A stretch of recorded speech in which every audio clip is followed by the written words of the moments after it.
Vocês já sentiram algum desses sintomas, como dificuldade para engolir, dor no peito e regurgitação? E perda de peso? Pois é, mas eu tive todos esses sintomas. E geralmente ele é confundido como uma esofagite, como um refluxo, mas na verdade eu tenho acalásia. A acalásia é conhecida como megaesôfago, impedindo o alimento de chegar até o estômago. E quando eu descobri essa doença, eu estava grávida de 5 meses. E quando o médico falou para mim que eu estava com essa doença, eu fiquei perplexa, porque eu nunca tinha ouvido falar dela. E eu senti alguns sintomas como esse que eu falei para vocês no começo do vídeo. Eu estava perdendo peso, eu estava com dificuldade de engolir. Tudo que eu comia no começo, eu tinha que comer bebendo alguma coisa para poder empurrar. Ainda fazia aquela força enorme para poder descer. Com o tempo, foi só dificultando. Foram coisas pastosas e no final, coisas líquidas também. Então eu fiquei muito tempo sem me alimentar, chegando a pesar 46 quilos. E sempre que eu procurava alguma coisa na internet sobre essa doença, eu não achava nada assim de concreto, né? Eu só achava vídeos de médicos falando, não de pacientes, não de pessoas que têm essa doença, para poder me basear nela sobre cirurgia, sobre cura, sobre qualquer coisa.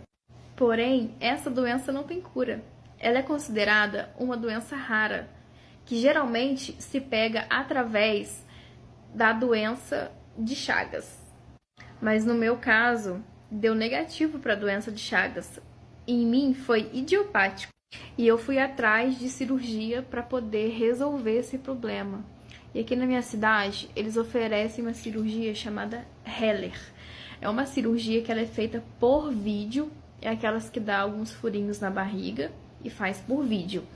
Porém, eu estava vendo alguns relatos de pessoas que têm essa doença, dizendo que o pós-operatório é muito complicado.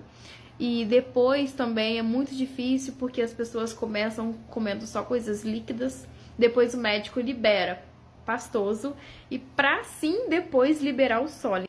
Só que nisso não é rápido. Isso pode durar meses e até anos para a pessoa conseguir se adaptar e voltar a comer normalmente e ter uma qualidade de vida boa. Eu pesquisando mais sobre essa cirurgia, eu achei um doutor lá em João Pessoa que ele aplica outra técnica, né? Que em vez de ser por laparoscopia, é por endoscopia, né? E a recuperação é completamente diferente daquela outra cirurgia. No outro dia, você já tá comendo normal, né? E pra mim, que era uma coisa que eu achava que seria impossível, aconteceu. E assim que eu achei ele lá, fui procurar saber de outras pessoas que já operaram com ele. E são pessoas que hoje em dia vivem uma vida completamente normal. Foi então que eu decidi que eu queria ser operada por ele. Porém, essa cirurgia me custaria 20 mil reais. E eu não tinha esse dinheiro, né? Eu tinha acabado de ter neném, que quando eu comecei com essa doença, eu tinha 5 meses de gestação. Levei a minha gestação, assim, completamente difícil, né? E quase que eu não consigo chegar até o final. E na verdade eu não cheguei. Eu tive meu filho prematuro por conta que eu não estava me alimentando. Então ele não estava recebendo nutrientes. Eu estava perdendo líquido. Então assim, foi muito complicado. Foi aí então que eu decidi fazer uma vaquinha online, né? Na minha cidade aqui eu fiz. E todo mundo, assim, abraçou a causa porque eu tava realmente muito debilitada. Vocês não têm noção, gente. Eu tava pesando 46 quilos. Eu tava muito magra. Eu chegava a andar envergada, assim, ó, de tão magra que eu tava. Eu não tinha forças pra deixar o meu corpo, assim, reto, sabe? E, assim, a dificuldade de falar, isso atacou minha voz porque eu não tinha forças pra nada. Foi então que eu abri a vaquinha. E dentro de 5 dias eu consegui um valor de 30 mil reais. 10 mil reais a mais do que eu precisava. E como eu não poderia ir sozinha, eu teria que levar uma acompanhante comigo. Eu levei a minha prima, eu tive que ficar uns 2 dias a mais lá, porque geralmente eles pedem pra gente ficar um pouco a mais. Se acontecer alguma intercorrência, a gente já está lá para não ter que ir e voltar.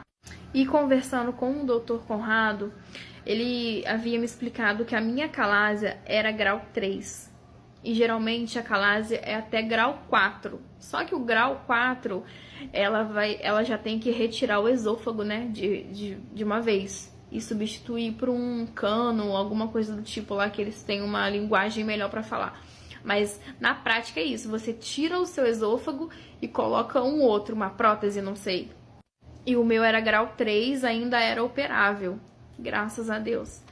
Aí eu cheguei lá para operar e no outro dia, gente, como se fosse um passe de mágica, eu já estava me alimentando. E o doutor até chegou a brincar.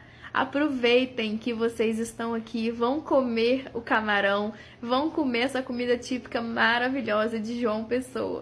E ele me falando isso, pra mim, parecia ser algo tão impossível, porque eu tava sem comer já faz muito tempo. Eu fico até um pouco emocionado falando isso, porque só eu sei o que eu passei, gente.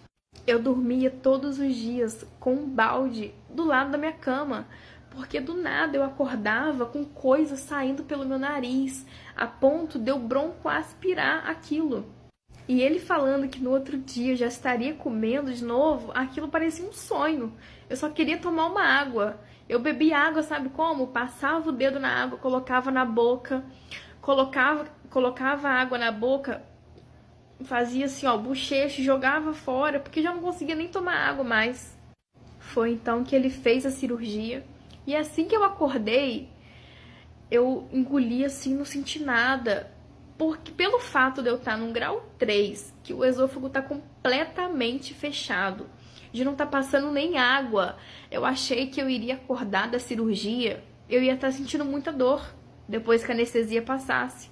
Só que não, gente, eu acordei, parecia que não aconteceu nada. E assim, eu ainda perguntei pra enfermeira, eu falei, moça, eu já fui operada? Ela falou, sim, você foi operada e sua cirurgia foi um sucesso. Aí eu lembro que eu peguei e falei assim pra ela, nossa, mas eu não tô sentindo nada. Ela virou pra mim, ué, mas você queria sentir alguma coisa? Eu falei, não, moça, porque o meu problema era tão grande que eu achei que eu ia acordar com muita dor. E ela falou, não, foi uma cirurgia de grande sucesso, pode ficar tranquila. Eu falei, ai, então tá bom, graças a Deus. Só que quando eu operei, era noite, né? Era umas 8 e pouca da noite. Então eu não podia comer nada naquele dia, só no outro dia. Aí no outro dia de manhã, a minha primeira refeição foi um copão de iogurte de morango. E quando eu dei a primeira golada naquele copo de iogurte, eu tava esperando ele entalar. Eu tava esperando ele ficar aqui. Só que de repente, eu senti aquela coisa gelada descendo, assim. Eu senti o caminho todo que ele fez, assim, até chegar ao meu estômago. Porque tinha muito tempo que eu não comia. E como ele tava bem geladinho, eu senti aquilo bem geladinho, assim, descendo. Aí eu falei, meu Deus, não acredito. Eu tô comendo de novo. Uma coisa que era tão impossível na minha cabeça aconteceu. E assim, uma coisa tão simples que eu queria comer, tomar um copo d'água, eu não poderia tomar. E tomando aquele primeiro copo de iogurte, gente, acho que foi a coisa mais gostosa que eu já comi na minha vida, que eu já tomei na minha vida, né? E graças a Deus, de lá pra cá eu tenho uma vida normal. Eu como normalmente, eu bebo. Porém, eu tenho que ter aquele costume de mastigar muito bem, porque o doutor me explicou que ele abriu o esôfago, porém, ele não abriu muito para não ter refluxo. Então, ele abriu um tamanho que é um tamanho que eu consiga me alimentar normalmente sem ter problema com o refluxo. E graças a Deus, já tem 2 anos que aconteceu isso, que eu tive esse problema. Essa doença não tem cura. Pode ser que algum dia o esôfago volte a fechar de novo e eu preciso realmente voltar a fazer essa cirurgia. Mas graças a Deus, até hoje eu tenho me sentido muito bem. E eu resolvi gravar esse vídeo para você que tem essa doença, que acha que não pode ser feito nada. Acredite, pode ser feito. É uma cirurgia maravilhosa, só basta você procurar um cirurgião capacitado, igual esse Dr. Conrado, que ele é especialista nessa doença e nessa técnica.